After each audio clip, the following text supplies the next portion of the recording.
اخوان اتشالوا وجه الرئيس عبد الفتاح السيسي رئيس لمصر بالانتخاب،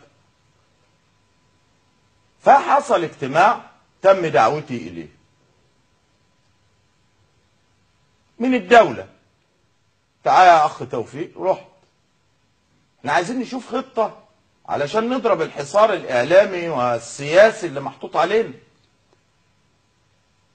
قلت لهم ماشي، انا هقول لكم باب بسيطة جدا. كلموا اسرائيل تكلم امريكا عشان تغير موقفها، ويتم الاعتراف بالرئيس عبد الفتاح السيسي رئيس منتخب وبالدولة المصرية، وبثورة 30 من يونيو انها ثورة، وبثورة 30 من يونيو انها ثورة شعب. نعم.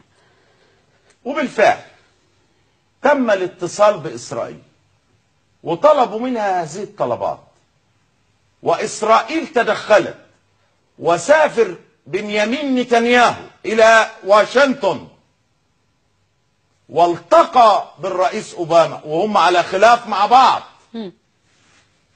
وقال له الوضع كذا كذا، دي ثورة شعب.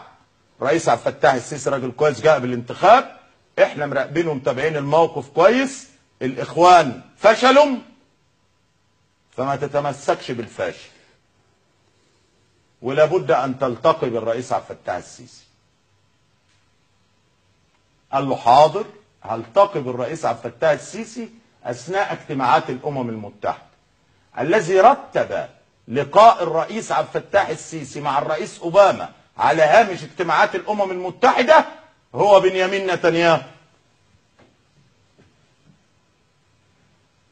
وانا بقول معلومات ومعي الوثائق اللي بتاكد